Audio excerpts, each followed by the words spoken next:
Hello students, welcome है आपका अपने यूट्यूब चैनल पे। 10 जून शिफ्ट 1 के क्वेश्चंस देखो फटाफट से। तख्ते बही कहाँ स्थित है? ये आपका पाकिस्तान के खैर पख्तूनख्वा प्रांत के मर्दन जिले में स्थित है। क्लियर? ये है क्या? तख्ते बही आपका एक बौद्ध मठ है। बहुत से लोगों को यही नहीं पता होगा ये क्या है, तो बौद्ध मठ है। क्लियर? इसके अलावा इसको 1980 में यूनेस्को हेरिटेज साइट में आपका एड ऑन किया गया था। यहाँ तक बात समझ में आई? चलिए, मठ में है क्या? देखो, मठ में राज्य के जो संस्थापक थे गोंडो फेस नाम के, उनके शिलालेखों को मठ में आपका संरक्षित किया गया था। नेक्स्ट क्वेश्चन है आपका ध्रुव सेन, जो कि मैत्रक राजवंश से थे। इनके बाद गद्दी पर कौन बैठा था? इनके बाद इनके छोटे भाई गद्दी पर बैठे थे, जिनका की नाम था आपका धर्मपद। क्लियर? हाल में डीआरडीओ कौन सा अभ्यास आयोजित हुआ? अभ्यास ई स्पीड एक्सपेंडेबल एरियल टारगेट यानी कि HEAT हीट अभ्यास का सफलतापूर्वक परीक्षण किया गया। क्लियर? कहाँ? चांदीपुर ओडिशा में।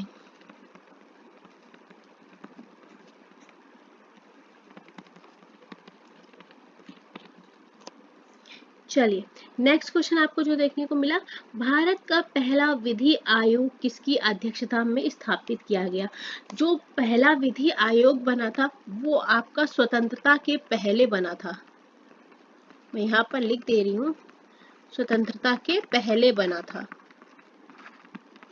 उस समय जो अध्यक्षता की गई तो लॉर्ड मैकाले की अध्यक्षता में आपकी स्थापना की गई थी। भारत का जो विधि आयोग होता है ये आपका एक गैर वैधानिक निकाय कहलाता है। गैर, मैं यहाँ पर मेंशन कर दे रही हूँ इंपॉर्टेंट चीजें, जो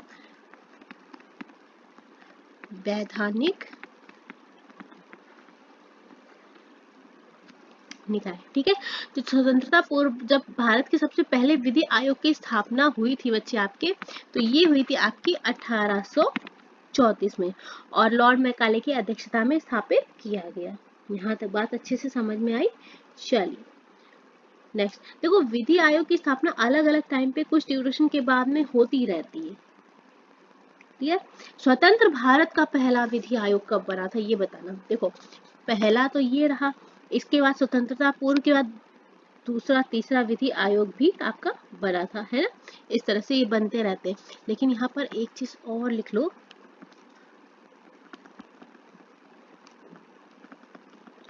स्वतंत्र भारत का, ये तो स्वतंत्रता के पूर्व की बात थी, का पहला विधि आयोग कब बना था? 1955 में। क्लियर? इसकी अध्यक्षता किसने की थी?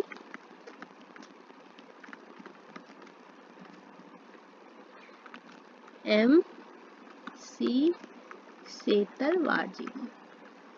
ठीक है, चल नेक्स्ट क्वेश्चन है हमारे पास, वर्ल्ड प्रेस फ्रीडम इंडेक्स जो है 2025 जो फ्रीडम इंडेक्स जारी हुआ, भारत की रैंक। ये क्वेश्चन बच्चे बोल रहे कि नहीं आया था। मैं थोड़ा सा कंफ्यूज हूँ कि आया था नहीं आया था, मैंने मेंशन कर दिया। अगर नहीं भी आया था तो एक बार देख लो, अगर आया था तो बहुत अच्छी बात है। प्रेस फ्रीडम इंडेक्स को जारी किसने किया था? पहले तो हमें ये बताओ। तो ये आपका पेरिस स्थित एक इंटरनेशनल NGO रिपोर्ट है, रिपोर्ट विदाउट बॉर्डर।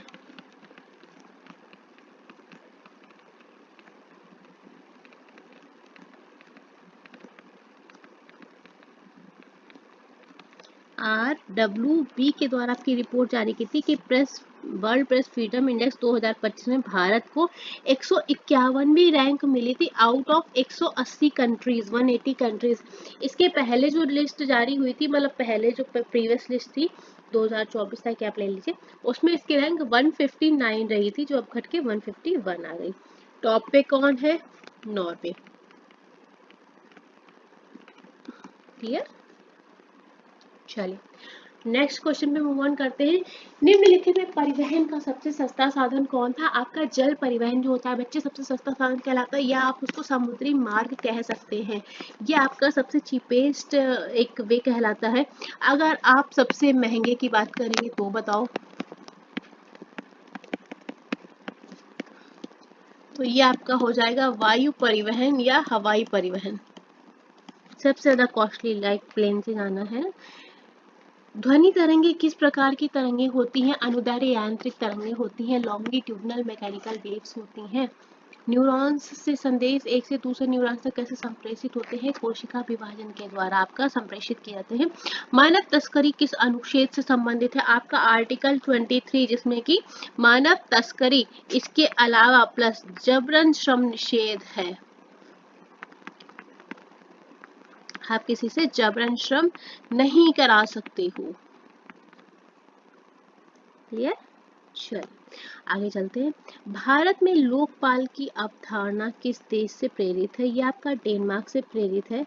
लेकिन एक बात पता है, जो लोकपाल की अवधारणा थी सबसे पहले किस देश में लाई गई? लोकपाल की अवधारणा जो है ये आपकी उत्पन्न कहाँ हुई थी? स्टार्टिंग इसकी कहाँ से हुई थी? स्टार्टिंग हुई थी आपकी स्वीडन से। कब? इन 1809 में। चलिए नेक्स्ट क्वेश्चन पे मूव ऑन करते हैं हम लोग। भारतीय राष्ट्रीय कांग्रेस के किस सत्र में वंदे मातरम पहली बार गाया गया? ये क्वेश्चन हमें ये नहीं पता है, इसकी हमें लैंग्वेज कंफर्म नहीं, हम आपको पहले ही बता रहे हैं। इसके पहले आप बोलो क्वेश्चन हमें इस तरह से मैम नहीं मिला था, आपने गलत करा दिया। क्वेश्चन की लैंग्वेज कंफर्म नहीं है, हमें थोड़ा सा ध्यान देना। हमने आपको सारे अधिवेशन इसलिए मेंशन कर दिए हैं कि आप हमें बता पाएंगे कि एक्चुअल में क्वेश्चन क्या पूछा गया था। अगर कोई बच्चा बताना चाहे तो आप हमें कमेंट बॉक्स में बता सकते हैं। अगर ये क्वेश्चन इस तरह से फ्रेम हुआ, हमें लगता है आपको अधिवेशन देके पूछा गया था कि इसमें क्या खास हुआ या किसकी मांग रखी गई। देखो यहाँ पर क्या हुआ था, 1896 का जो अधिवेशन था वहां पर वंदे मातरम पहली बार गाया गया था। इसके अलावा हमें लगा अधिवेशन से महत्वपूर्ण आपके पास क्वेश्चन आ सकते, तो हमने महत्वपूर्ण अधिवेशन मेंशन कर दिए हैं, आपको पढ़ा दे रहे हैं। थोड़ा सा एक आपका बोलते नहीं ब्रश अप कर दे रहे हैं, चीजें आपको रिकॉल हो जाए, आप अपने अकॉर्डिंग फिर देख लीजिएगा। प्रथम अधिवेशन बच्चे 1885 में कहाँ आयोजित हुआ था? बॉम्बे में, और WC बनर्जी के द्वारा आपकी अध्यक्षता की गई थी। ये अभी आपका NTPC में अभी एक क्वेश्चन ये आ चुका है। क्लियर? याद है हमने करा था। दूसरा अधिवेशन आपका 1886 में हुआ था, कहाँ पे? कलकत्ता में, और अध्यक्षता की गई थी दादा भाई नौरोजी के द्वारा। तीसरा अधिवेशन बच्चा 1887 में कहा? मद्रास, और इसमें क्या बना था? सैयद बदरुद्दीन तैयब जी पहले मुस्लिम अध्यक्ष बने थे। ये चीजें ध्यान रखने वाली है, पहले मुस्लिम अध्यक्ष सैयद बदरुद्दीन तैयब जी बने थे। क्लियर? चौथे अधिवेशन की बात करेंगे जो कि 1888 में हुआ था, कहाँ? इलाहाबाद में। ये चीज ध्यान रखने वाली है, पहले अंग्रेजी अध्यक्ष बनाए गए थे, कौन? George Yule. स्टार बना रही हूँ, चीजों को ध्यान रखना। 1896 आपका कलकत्ता अधिवेशन हुआ था, जिसमें कि आपके अध्यक्ष बने थे रहीमतुल्लाह सयानी जी। और क्या चीज उसमें पहली बार? रविंद्रनाथ टैगोर जी के द्वारा वंदे मातरम को पहली बार आपका अधिवेशन में गाया गया।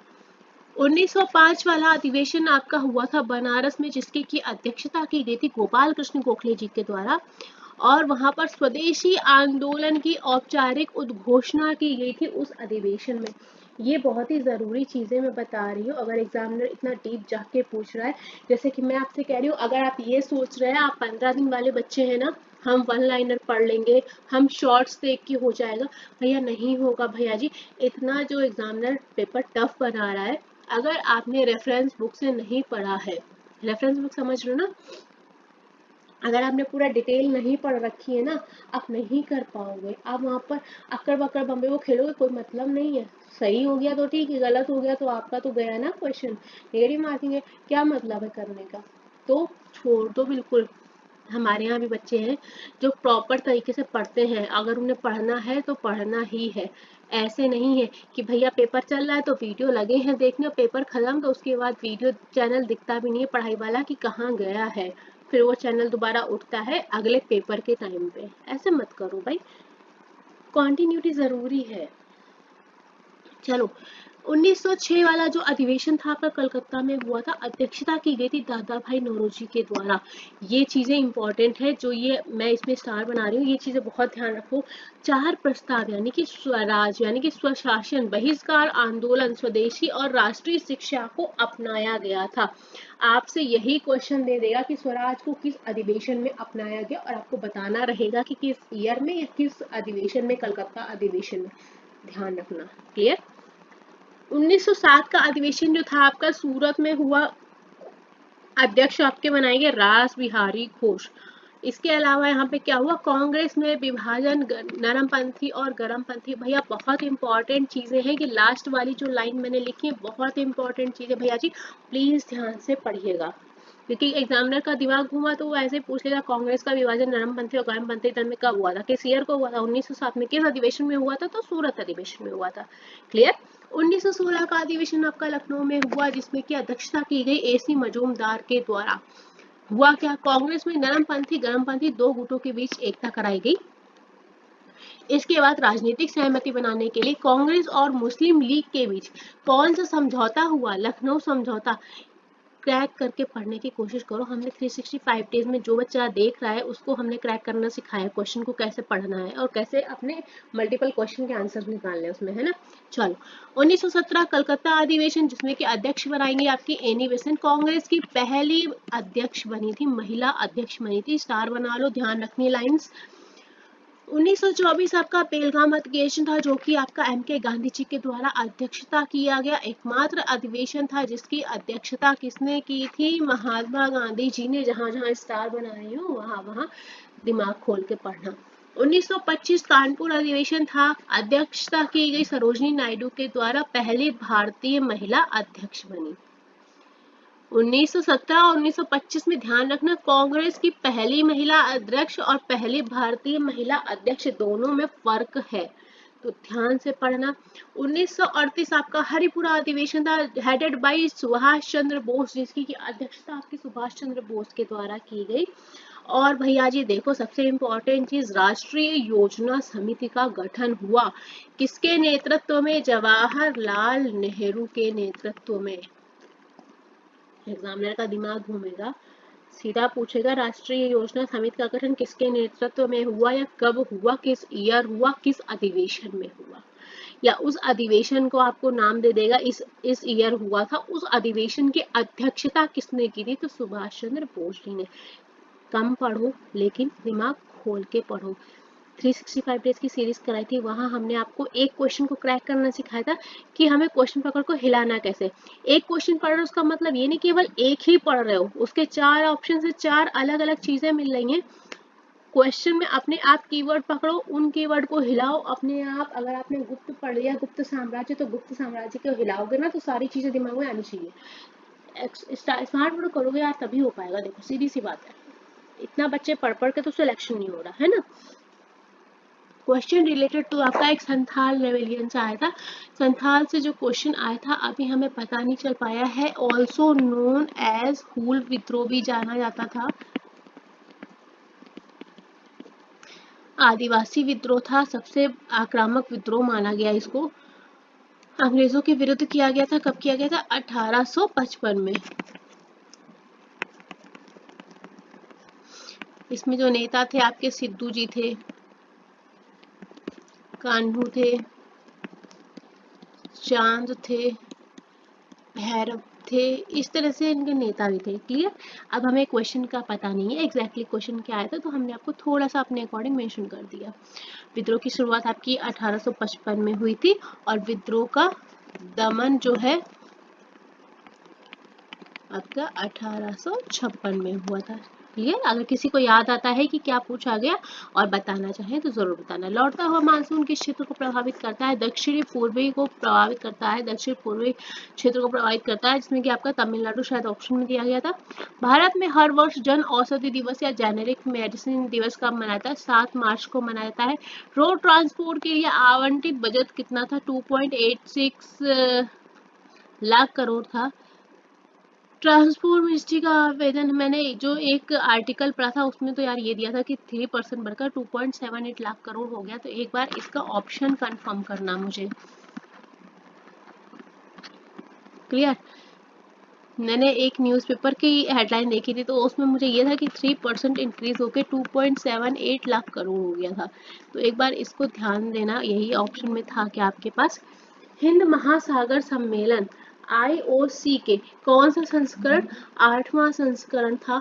इसका आयोजन कहाँ आयोजित किया गया था, मस्कट ओमान में, जिसका की विषय था समुद्री साझेदारी के लिए क्षितिज की यात्राएं। इस क्वेश्चन की लैंग्वेज आपको कुछ इधर की उधर मिल सकती है, क्योंकि मुझे ये नहीं पता है कि विषय पूछा था या जगह पूछी थी, इसलिए मैंने अपने हिसाब से क्वेश्चन को फ्रेम किया है। इन्हीं में से क्वेश्चन बना है, या तो आपका थीम पूछी गई है कि विषय क्या था, और अगर थीम नहीं पूछी गई है तो जगह पूछी गई है, या संस्करण पूछा गया होगा, मुझे क्लियर नहीं पता, इसलिए मैंने तीनों ही चीजें मेंशन की हैं। संस्करण में मेंशन किया, जगह भी मेंशन की है, और सब्जेक्ट भी। क्लियर?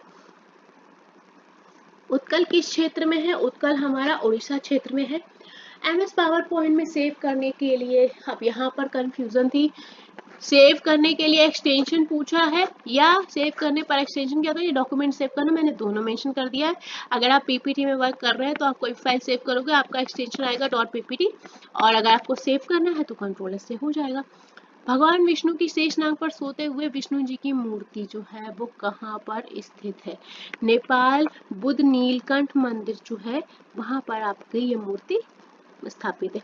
एक क्वेश्चन बच्चा आपका हिमालय से रिलेटेड आया था, जो कि स्टेटमेंट बेस्ड था, स्टेटमेंट का आइडिया नहीं है। एक आपका इंस्ट्रूमेंट से आया था, वाद्य यंत्र से क्वेश्चन था, क्वेश्चन हमें पता नहीं है अभी।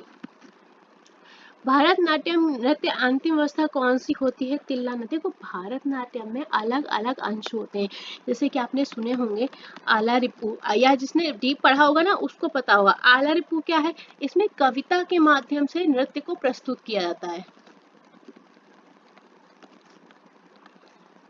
कुछ मेंशन कर देते तो आपको ध्यान रहेगा, ठीक है? क्लियर? इसमें करताल और मृदंग का यूज होता है। कुछ कुछ चीजें लिखा देती हूँ ताकि आपको अगर अगली बार पूछा जाए तो आप कर लोगे। करताल मृदंग का यूज होता है। और आपके जो आला रिपू वर्ड है, इसका मतलब होता है आपका फूलों की सजावट।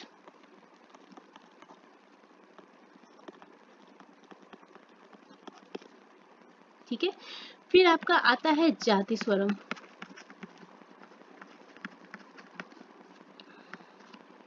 इसमें कला के ज्ञान के बारे में बताया जाता है, जिससे स्वर मालिका के बारे में बताया जाएगा। यहाँ पर आप लिख लो, कला ज्ञान के बारे में बताया जाता है। फिर आपका नेक्स्ट आता है शब्दम। शब्दम आपका भारतनाट्यम का तीसरा अंश होता है, सबसे ज्यादा आकर्षक माना गया है ये। इसमें नाट्य भावों के द्वारा नृत्य को प्रस्तुत किया जाता है। इसमें जो यूज होता है वो नाट्य के भाव होते हैं। क्लियर? विभिन्न तरह के नाट्य भाव का यूज किया जाता है। चौथा होता है आपका वर्णम। वर्णम क्या है? नृत्य के विभिन्न वर्ण को प्रदर्शित किया जाता है, जिनमें भाव, ताल और राग के द्वारा आपका नृत्य को प्रस्तुत किया जाता है। नेक्स्ट आपका आ जाता है पदम। ये 7 लाइंस की एक वंदना होती है। ठीक है, और ये जो वंदना होती है ये आपकी मिक्स लैंग्वेज में होती है, जो आपकी तेलुगु होती है, संस्कृत होती है और तमिल भाषा में होती है। क्लियर? नेक्स्ट है आपका तिल्लाना। ये आपका लास्ट पार्ट है, लास्ट पार्ट। इसमें मतलब अलग अलग नृत्य विधाओं को करके नारी की सुंदरता को प्रदर्शित किया जाता है। क्लियर? और एक चीज और लिख लो इससे रिलेटेड, मैं आपको बता देती जब ये करा रहे हो, जो आपका ये नृत्य है भारतनाट्यम, ये इसके 3 अंग हैं। पहला है आपका नाट्य। इसमें क्या करके कथा बताई जाती है? जो कथा है वो आपको नृत्य करके बताई जाती है। ठीक है, मैं शॉर्ट में लिख रही हूँ, आपको लिखना पड़ेगा। नृत्य है, इसमें क्या होता है? तालों का उपयोग होता है, जो हमारे ताल कहलाते हैं ना, तालों का उपयोग होता है। वो वाले ताले नहीं, लॉक एंड की वाले, जो संगीत वाले ताल होते हैं। और तीसरा होता है नृत्य। इसमें नृत्य व नाट्य दोनों होते हैं। ठीक है, तो अगर 3 अंग की बात आएगी तो आपकी नाट्य, नृत्य और नृत्य। क्लियर? चलिए, मेरे ख्याल से जितना भारतनाट्यम में हो सकता था मैंने आपको करवा दिया है। अब अगर इससे क्वेश्चन इसमें पूछा जाएगा तो मेरे ख्याल से आपको कर लेना चाहिए, आपको अटकना नहीं चाहिए। चलिए, नेक्स्ट आपसे क्वेश्चन एक आया था, क्रॉप ऑफ अंडमान निकोबार से रिलेटेड कोई क्वेश्चन था जहां पर हमें पता नहीं है क्या पूछा गया था। और एक क्वेश्चन आपका 5 ईयर प्लान से आया था, स्टेटमेंट बेस्ड था, जहां पर आपको पंचवर्षीय योजना से जुड़ी हुई कुछ चीजें दी हुई थी। तो हमें नहीं पता, तो हमने यहाँ पर आपके लिए पंचवर्षीय योजना कुछ डिटेल ऐड कर दी है। पहले भी ऐड कराई थी जब 2024 में पढ़ाया था। पंचवर्षीय योजना, पहली पंचवर्षीय योजना की अवधि आपकी 1551 से 56 थी और मॉडल ध्यान रखना हैरोल्ड डोमर मॉडल था। दूसरी पंचवर्षीय योजना आपकी 1956 से 61 थी और मॉडल कौन सा कहलाया, महालोबिस मॉडल कहलाया। तीसरी पंचवर्षीय योजना 1961 से 66 थी जो आपकी गाडगिल योजना के नाम से जानी गई। चौथी पंचवर्षीय योजना 1969-20 में आपका योजना अवकाश था और ये आपका 1974। तो इसमें सब्जेक्ट क्या था आपका, स्थिरता और आत्मनिर्भरता की प्रगति के साथ, प्रगतिशील उपलब्धि के साथ विकास को बढ़ावा देना। पांचवी पंचवर्षीय योजना 74 से 78 थी। ये ऐसी पहली योजना थी जो 5 वर्ष से कम में पूरी हो गई थी। 2024 में जो क्वेश्चन बना था वो ऐसे आया था, कौन सी योजना आपकी 5 वर्ष से कम में पूरी हो गई थी। तो आंसर है पांचवी पंचवर्षीय योजना, क्योंकि इसमें कितना टोटल टाइम लगा था, 4 साल। यहाँ पर इसका टारगेट क्या था, गरीबी हटाओ, रोजगार, रियायत, कृषि उत्पादन और रक्षा केंद्र। रोलिंग प्लान चला था 2 साल, 1978 से 80। छठी पंचवर्षीय योजना आपकी 1980 से 85 था, जिसके लिए आपका सब्जेक्ट दिया हुआ है। इसी तरह से हमने आपको सारी ही मेंशन कर दी है। सातवीं पंचवर्षीय योजना आपकी 1985 से 90 थी, आत्मनिर्भर अर्थव्यवस्था। और आठवीं आपकी 92 से 97 थी। नवी पंचवर्षीय योजना 97 से 2002, ये वाला पूछा गया था 2024 में सब्जेक्ट। 10वीं पंचवर्षीय योजना 2002 से 2007 थी, इसमें आपका टारगेट रखा गया था 10 वर्षों में भारत की प्रति व्यक्ति आय को 2 गुना करना है। 11वीं पंचवर्षीय योजना आपकी 2007 से 2012 थी और ये वाला क्वेश्चन भी आपसे सब्जेक्ट पूछा गया था कि विषय क्या था, तो तीव्र और अधिक समावेशी विकास था। और 12वीं पंचवर्षीय योजना आपकी 2012 से 2017, इसका भी सब्जेक्ट भी पूछा गया था। और आपका योजना का अवधि टेन्योर तो पूछा जाता है ना। चलिए, तो यहाँ पर हमने सेशन को खत्म करते हैं। शिफ्ट 2 अभी जल्दी अपलोड करेंगे, तब तक के लिए साथ में बने रहिएगा। हेलो स्टूडेंट्स, वेलकम है आपका अपने यूट्यूब चैनल पे। फटाफट से देखते हैं 10 जून की शिफ्ट 2 कौन सा अनुच्छेद बेरोजगारी भत्ते के लिए कानूनी आधार प्रदान करता है। जो हमारा आर्टिकल है 41, वो हमें बेरोजगारी भत्ते से रिलेटेड जो भी हमारे लीगल बेस है वो प्रोवाइड करता है। लेकिन अगर आपसे ये पूछ दिया जाए कि राज्य श्रमिकों के लिए जीविका मजदूरी आदि सुनिश्चित करने का प्रयास कौन सा आर्टिकल करता है, तो 43 हो जाएगा। बता इसलिए दिया क्योंकि 41, 43 अक्सर पूछ ली जाते हैं, इसलिए साथ में बता दिया है। चलिए नेक्स्ट, न्यायिक समीक्षा यानी कि जुडिशियल रिव्यू का उद्देश्य पूछा गया था आपसे, तो हो जाता है किसी प्रशासनिक निर्णय की वैधानिकता और उपयुक्तता को प्रमाणित करना, या आप कह सकते हैं विधायिका और कार्यपालिका के कार्यों की समीक्षा करने की शक्ति प्रदान करना, ताकि सुनिश्चित हो सके कि वे संविधान के साथ चल रहे या नहीं। ये हमारा जुडिशियल रिव्यू कहलाता है। देन नेक्स्ट, शेड्यूल्ड ट्राइब्स की जनसंख्या भारत के किस राज्य में ज़्यादा है। अगर आप शेड्यूल्ड ट्राइब्स की बात करेंगे एसटीज की, तो ये हमारी मध्य प्रदेश में इनकी जनसंख्या सबसे ज़्यादा है। आर्टिकल 243W पूछा गया है, किससे संबंधित है, तो नगर पालिकाओं की शक्तियों, अधिकार और जिम्मेदारियों से रिलेटेड है हमारा आर्टिकल 243W। चंद्रगुप्त मौर्य ने किस धर्म को अपनाया था, जैन धर्म को उन्होंने अपनाया हुआ था। नेक्स्ट क्वेश्चन चलते हैं, रेलवे अधिनियम 2024, जिसको क्या आप रेलवे संशोधन विधेयक 2024 के नाम से भी जानते हैं, इसका उद्देश्य पूछा गया था क्या है, तो रेलवे बोर्ड की कार्य प्रणाली और स्वतंत्रता को बढ़ावा देना इसका मेन मोटिव रखा गया था। 4 बाग शैली किसकी कला है, फारसी कला है। शुरुआत किसने की, मुगलों ने की। क्लियर, एक फारसी शैली है।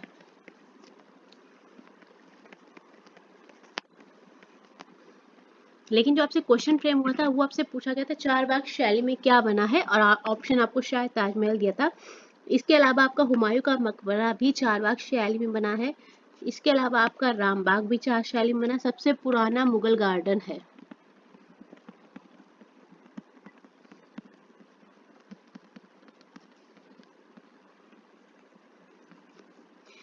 ठीक है, चलिए नेक्स्ट क्वेश्चन पे चलते हैं। 1857 की क्रांति में बिहार से किसान नेता कौन थे, तो वो थे हमारे बाबू कुंवर सिंह, जिन्होंने बिहार से नेतृत्व किया हुआ था।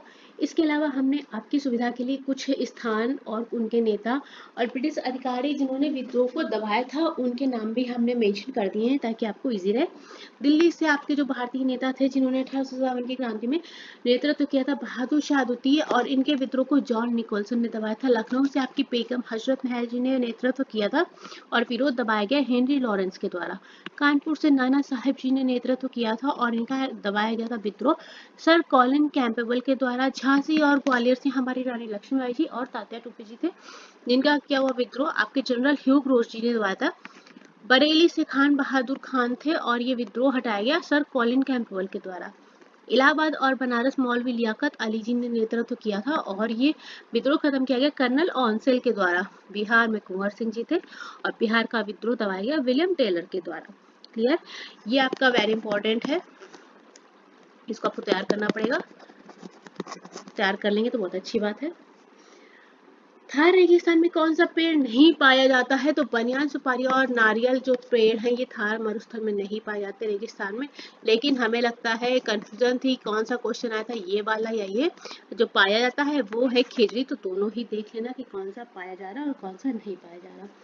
केंद्रीय बजट में राजस्व घाटा या राजकोषीय घाटा किस वर्ष प्रस्तुत किया गया था? ये आपका केंद्रीय बजट 11-12 में प्रस्तुत किया गया था। राजकोषीय घाटे की अवधारणा कब आई थी? ये आपकी वर्ष 1985 में आई थी बाई सुखमय चक्रवर्ती समिति के द्वारा।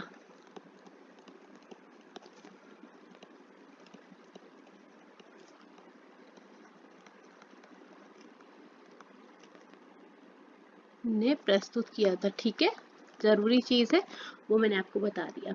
नेक्स्ट, शांति का नोबेल पुरस्कार 2024 किसे मिला? नियोन हिंडाक्यो को मिला है। ये एक परमाणु हथियार विरोधी जापानी संगठन है।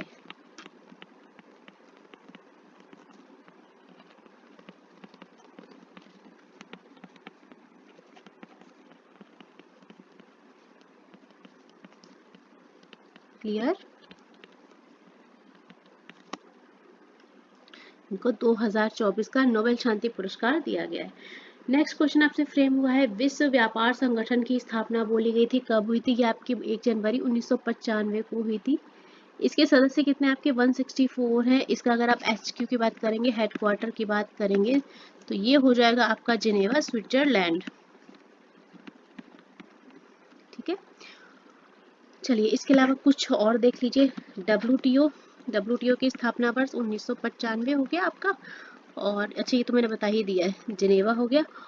वर्ल्ड बैंक, जिसको क्या विश्व बैंक बोलते हैं, 1944, और आपका हेडक्वार्टर हो जाएगा वॉशिंगटन DC।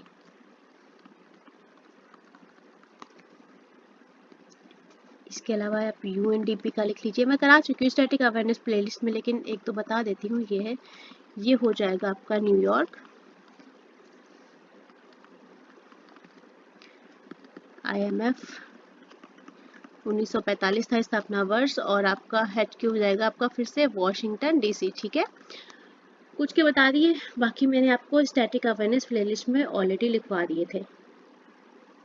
एक आपसे क्वेश्चन फ्रेम हुआ था, कौन सा जनजाति विद्रोह नहीं है? यहाँ पर हमें ऑप्शन नहीं पता है। जनजाति विद्रोह की जब आप बात करोगे तो आपके पास बंगाल का किसान विद्रोह हो जाएगा। लिखा दूं क्या?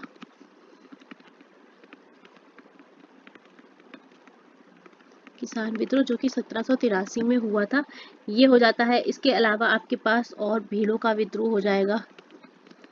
भील विद्रोह जो आपका कब हुआ था? 1818 से 31 तक।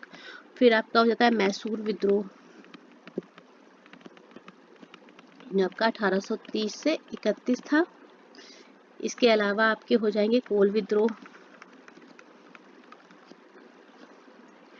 कोल विद्रोह के बाद आपका हो जाएगा मप्पिला विद्रोह 1836 से 54, और संथाल विद्रोह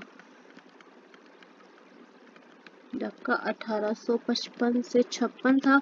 इसके अलावा आपका हो जाएगा रामोसी विद्रोह जो आपका 1822 से 29 का था। और इधर मैं लिख रही हूँ, ठीक है, मुंडा विद्रोह ये आपका हो जाएगा 1899 से 1900। तो ये आपके कुछ विद्रोह हैं, जैसे आपका भगत और ताना भगत, जतरा भगत और ताना भगत वाला था, भगत बंधु विद्रोह या आंदोलन, ये आपका था 1914। ये कुछ विद्रोह, इनके अलावा अगर आपको कोई ऑप्शन में मिला होगा वो आपका जनजातीय विद्रोह नहीं होगा। क्लियर। जिला स्तर की परिषद को क्या कहते हैं? जिला परिषद कहते हैं। देखो एक चीज और देखना, हमारे जो पंचायती राज ढांचा है वो आपका 3 स्तरीय प्रणाली पर चलता है। पहला हमारा पंचायत, ग्राम पंचायत, दूसरा हमारा पंचायत समिति और तीसरा हमारा जिला परिषद। ठीक है, तो इन तीनों चीजों को ध्यान में रखना। चलिए नेक्स्ट क्वेश्चन पे मूव ऑन करेंगे। अच्छा, अगर किसी क्वेश्चन में लैंग्वेज कुछ अलग लगे तो हमें एक बार कमेंट बॉक्स में अगर आप बताना चाहें तो ज़रूर से ज़रूर बता दें। क्वेश्चन फ्रेम करने में कुछ लैंग्वेज इधर उधर हो सकती है। क्लियर। चलिए नेक्स्ट क्वेश्चन है, रामसर पुरस्कार 2024 किसे मिला था? जयश्री वेंकटेशन को मिला था। Jayashree Venkatesan become first India to win Ramsar award for wetland wise use. किस लिए मिला था? For wetland wise use. Clear. Next है हमारे पास, धनकर झील कहाँ स्थित है? हिमाचल प्रदेश, स्पीति वैली में। Play and tell bowlers tie किस कप्तान से संबंधित है? सुनील गावस्कर हो जाएंगे। इसके अलावा आपका सिंधु घाटी सभ्यता में टेराकोटा खिलौनों की खोज मुख्य रूप से किस स्तर पर हुई थी? मोहनजोदड़ो में हुई थी। चंद्रगुप्त मौर्य ने किस धर्म को अपनाया था? जैन धर्म को। मत्स्य पालन के लिए कौन सी क्रांति शुरू की गई थी? नीली क्रांति। किस पंचवर्षीय योजना में शुरू की गई थी? 7वीं 5 ईयर प्लान में शुरू की गई थी, जिसका की टेन्योर था 1985 से 1990। पहली बार इस पंचवर्षीय योजना में नीली क्रांति मिशन के नाम से शुरू किया गया। क्लियर। अगर आपसे पूछ ले किस उसमें था 5 ईयर प्लान में, तो आपका आंसर ये हो जाएगा।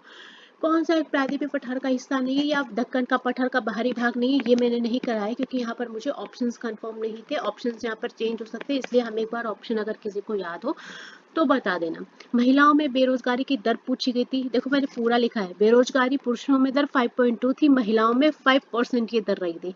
अगर आप शहरी बेरोजगारी की बात करेंगे तो 17.2 हो जाएगी और ग्रामीण क्षेत्रों में ये बेरोजगारी 12.3% हो जाएगी। क्लियर। एक क्वेश्चन कोई आपका टेम्पल से रिलेटेड था जो आपका केरला में स्थित है। इस तरह का कुछ क्वेश्चन फ्रेम हुआ था। आर्टिकल राज्य द्वारा सार्वजनिक रोजगार या सरकारी नौकरी में सभी नागरिकों को समान अवसर देने की बात करता है। आर्टिकल 16 हो जाएगा। मार्च 2025 तक भारत में कितने डिजिटल क्रेडिट कार्ड बनाए जा चुके थे? 7.7 लाख, मतलब 7 करोड़ 75 लाख के आसपास बनाए जा चुके थे। एक क्वेश्चन आपका MS वर्ड से रिलेटेड आया था। क्वेश्चन आपका नेपच्यूनियम एलिमेंट से आया था, जिसका कि सिंबल होता है NP, एटॉमिक नंबर 93, ब्लॉक हो गया हमारा F। इनके बारे में जो आपको ऑप्शन मिला था वो ये था कि ये प्राकृतिक रूप से पाए जाने वाले तत्वों में से एक है। मुझे तो यही पता है ऑप्शन में ये है। ठीक है, तो मैंने आपको यहाँ पर ऑप्शन में मेंशन कर दिया और बता भी दिया कि आपको ऑप्शन में ये मिला था कि प्राकृतिक रूप से पाए जाने वाले तत्व हैं। सेंट्रल बैंकिंग, जो कि यूके की एक ऑर्गेनाइजेशन है, द्वारा डिजिटल परिवर्तन पुरस्कार 2025 किस बैंक को दिया गया? RBI को प्रोवाइड करा गया। एक कार्बनिक यौगिक जिसका मूलानुपातिक सूत्र CH2 है, इसका अणु द्रव्यमान 56 है। यौगिक का आणविक सूत्र पूछा गया था। कोई दिक्कत वाली बात नहीं। परमाणु द्रव्यमान कार्बन का 12 होता है, हाइड्रोजन का 1 होता है। निकाल लो, मूलानुपातिक सूत्र आपको दिया है। अणु बाहर निकालोगे तो कार्बन का कितना होता है? 12, हाइड्रोजन का 1 होता है और मॉलिक्यूल कितने हैं? तो कितना हो जाएगा? ये 14। टोटल अणु द्रव्यमान आपका 56 है। अगर आप वो निकालेंगे आणविक सूत्र के लिए n की वैल्यू, तो आपको अणुभार को यानी कि 56 को भाग देना पड़ेगा जो आपने मूलानुपातिक सूत्र का भार निकाला है। तो 14 से डिवाइड करोगे तो कितना आएगा? 4। क्लियर। जब 4 आएगा तो आपको अणु सूत्र किससे निकालना होता है? किसका निकालना है? CH2 का। n करेंगे तो यहाँ पर n की वैल्यू कितनी है? 4, तो ये कितना हो जाएगा? C4H8। क्लियर। ये आएगा आपका मूलानुपातिक सूत्र, हो जाएगा आराम से। चलिए नेक्स्ट क्वेश्चन में मूव करेंगे। एक बच्चे क्वेश्चन आपका तीरंदाजी से आया था। क्वेश्चन का भी पता नहीं चल पाया, इसलिए मैंने आपको सीधे टॉपिक मेंशन किया हुआ है। इसके अलावा आपका एक क्वेश्चन गटर मार्जिन से आया हुआ था, जो आप पैराग्राफ में MS वर्ड वगैरह में काम करते हैं ना उससे। और अगर एक फाइल है उसको वापस से सेव करना तो सेव एज ऑप्शन का यूज होता है, अगर आप उसमें कुछ भी एडिट करके वापस से सेव करते हो। ये क्वेश्चन हमें मिले हैं शिफ्ट 2 के। शिफ्ट 3 की वीडियो हम जस्ट 15 मिनट में अपलोड कर रहे हैं आपके लिए, और फिर हम लोग आज की वीडियो अपलोड करेंगे 11 की शिफ्ट 1 की। क्वेश्चन का वेट कर रहे हैं, भी देख लेते हैं, जितने मैक्सिमम आ जाएंगे। ठीक है, चलिए तो साथ में बने रहें और टेलीग्राम चैनल को ज्वाइन कर ले PDF के लिए। Thank you so much. Hello students, welcome है आपका यूट्यूब चैनल पे। 10 जून शिफ्ट 3 और देख लेते हैं। AI एक्शन समिट बैठक की सह अध्यक्षता किसने की थी? PM मोदी ने की थी। 11 फरवरी 2025 को हुई थी ये। फ्रांस के राष्ट्रपति इमैनुअल मैक्रोन के साथ कहाँ पर हुई थी? मैक्रोन के साथ में पेरिस, और ये कहाँ पर है आपका? फ्रांस में। क्लियर? तो वहां पर आयोजित हुई थी आपकी AI एक्शन समिट, जिसकी की सह अध्यक्षता प्रधानमंत्री नरेंद्र मोदी और इमैनुअल मैक्रोन के द्वारा की गई थी।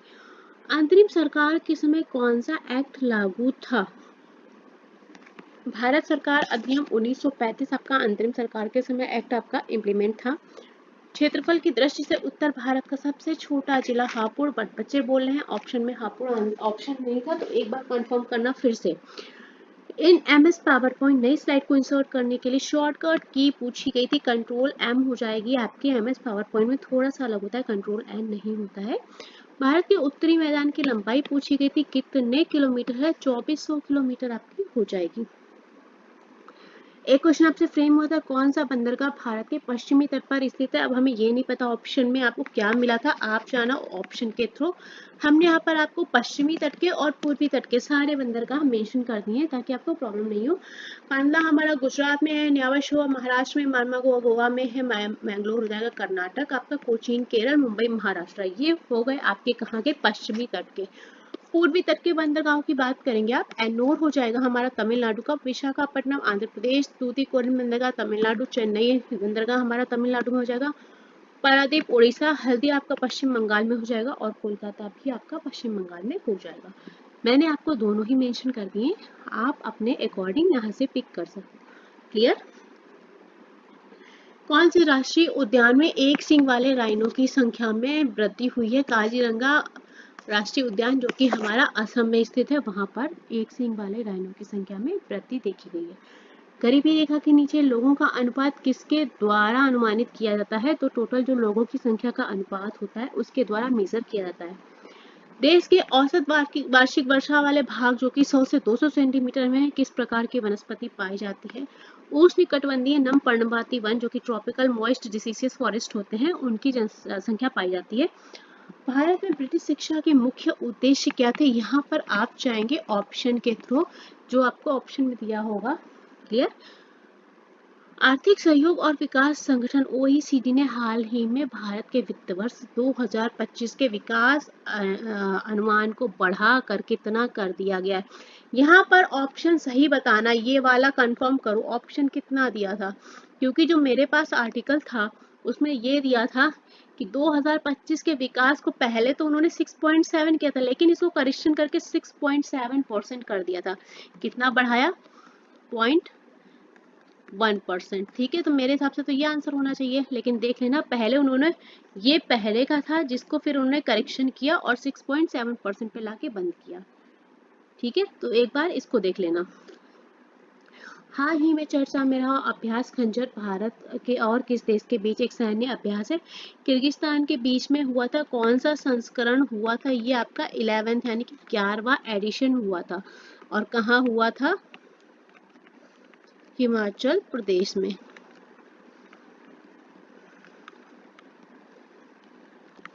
क्लियर? चलिए, मास्की शिलालेख का खोज जो है किसके द्वारा किया गया था? C बिडान जी के द्वारा किया गया था। कब? 1915 में। और इसका विस्तार किसने किया था? अगर आप ये बोलो विस्तार, तो वो किया था आपका रॉबर्ट सेवल ने। ठीक है, मास्की आपका क्या है पता है? मास्की एक छोटा सा शहर है जो आपके कर्नाटक में स्थित है, कर्नाटक के रायचूर जिले में।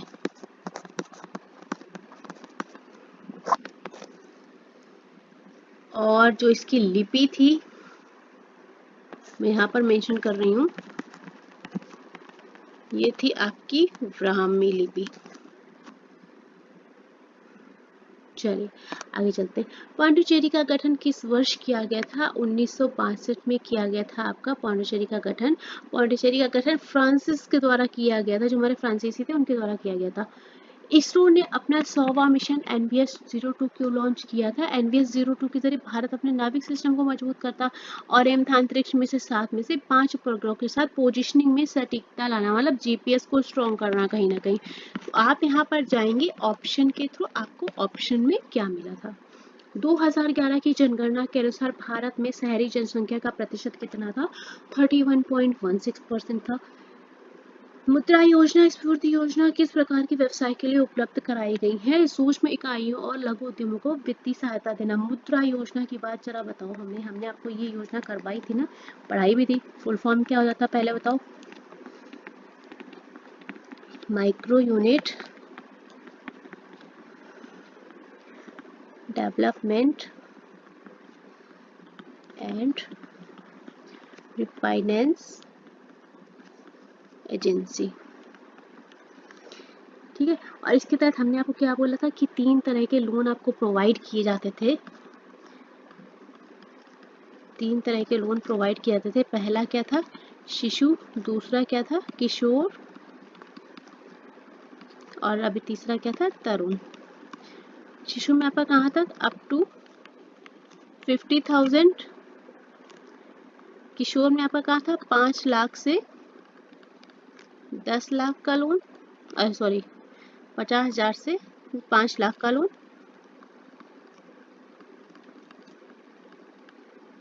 और तरुण में आपका क्या था बच्चे? 5 लाख से 10 लाख। लेकिन द ट्विस्ट इज 2024 में एक ट्विस्ट आता है जिसमें तरुण योजना को इम्प्रूव किया जाता है और नई स्कीम लाई जाती है जिसको तरुण प्लस बोला गया। इसमें इन्होंने ये लोन बढ़ाकर 10 लाख रुपए से लेके इसकी जो लिमिट कर दी वो 20 लाख तक की कर दी। क्लियर? तो आप 10 लाख रुपए से 20 लाख रुपए तक के ऋण वहां से ले सकते हैं। तो ये वाला पॉइंट ध्यान में रखना, क्योंकि 2024 में इससे क्वेश्चन बने भी थे कि किस स्कीम को इंक्रीमेंट किया गया है। तो तरुण को किया गया था 10 लाख से बढ़ाकर आपका 20 लाख कर दिया गया था, ठीक है। चलिए, सुधार और योजना से महाराजा हरि सिंह पुरस्कार 2025 से किसे सम्मानित किया गया था? मनोज सिन्हा जी को सम्मानित किया गया था। गिरीश कर्नाड किस क्षेत्र से संबंधित थिएटर आर्टिस्ट हैं, या आप बोल सकते हैं रंगमंच के कलाकार हैं।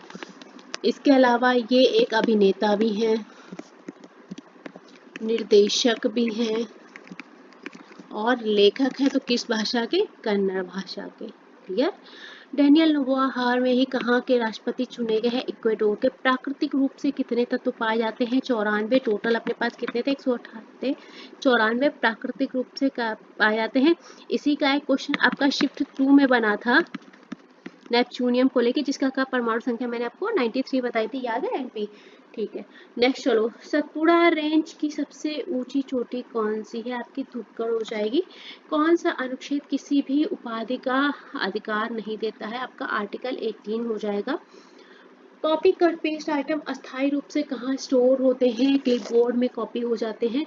सिंह धर्म सभा या आंदोलन किस धर्म से संबंधित है? नाम से ही आइडिया आप लगा सकते थे, सिख धर्म से संबंधित है। अलकनंदा और भागीरथी कहाँ मिलते हैं? देवप्रयाग में, जहाँ से ये मिलके क्या कहलाते हैं? गंगा नदी।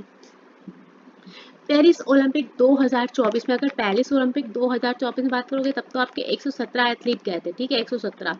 लेकिन यहाँ पर जो क्वेश्चन था, इसमें खेलो इंडिया गेम्स के कितने एथलीट पेरिस ओलंपिक में भेजे गए थे? तो टोटल एथलीट पेरिस ओलंपिक में जो खेलो इंडिया गेम्स से भेजे गए थे वो थे 28। कंफ्यूज होने की जरूरत नहीं है। हरियाणा में बीजेपी ने कितने प्रतिशत मतदान मिला था? 39.94% मतदान मिला था। विंडोज ऑपरेटिंग सिस्टम में Alt प्लस F4 को एक साथ दबाने पर आपका वर्तमान सक्रिय प्रोग्राम बंद हो जाता है, या आप कह सकते हैं सक्रिय विंडो को बंद करने के लिए हमें Alt प्लस F4 का यूज करना पड़ता है। अशोक के शिलालेखों की खोज जेम्स प्रिंसेप ने की थी। एक आपका डिलीट की से आया था, तो पहले तो आप डिलीट ही कर सकते हैं, है ना। अब किस तरह से डिलीट आया था? दाईं तरफ तो डिलीट, बाईं तरफ तो बैक स्पेस हो जाएगा। या फिर आपको रिलेट ही करना था, डायरेक्ट हो जाएगा, या कंट्रोल के साथ कुछ दिया होगा। तो ये एक बार क्वेश्चन कंफर्म करना। नगर पालिका का कार्य पूछा गया था, शहरी एवं छोटे कस्बों का प्रशासन करना हो जाएगा। साउथ की एक व्याकरण की बुक पूछी गई थी, तोल्काप्पियम, ये एक व्याकरण ग्रंथ है, व्याकरण ग्रंथ, ये ध्यान रखना। और किसमें है? तमिल में है। श्रमिक सुरक्षा से संबंधित मनाया गया कार्यक्रम आपसे पूछा गया था, तो कार्य स्थल पर सुरक्षा और स्वास्थ्य के लिए विश्व दिवस है। यहाँ पर एक चीज और लिख लो, लैंग्वेज आप लिख लो, नहीं तो गड़बड़ करोगे। तमिल का सबसे बड़ा महाकाव्य है ये, ठीक है अभी तक का। चलिए, और ये मनाया जाता है श्रमिक सुरक्षा 28 अप्रैल को। सिंधु घाटी सभ्यता से मूर्ति से रिलेटेड क्वेश्चन आया था, और शायद उसमें आपकी धातु पूछी गई थी। तो सिंधु घाटी में जो भी आपको मिली थी वो कांसे की मिली थी, यानी कि ब्रोंज की मिली थी, तो ये तो आप कर ही लोगे। ठीक है, तो ये थे क्वेश्चन 10 के शिफ्ट 3 के जो हमें मिल गए थे। आज हम लोग 11 की शिफ्ट 1 जल्दी अपलोड करेंगे। तब तक के लिए आप लोग से रिक्वेस्ट साथ में बने रहिएगा और टेलीग्राम चैनल को ज्वाइन कर लीजिएगा।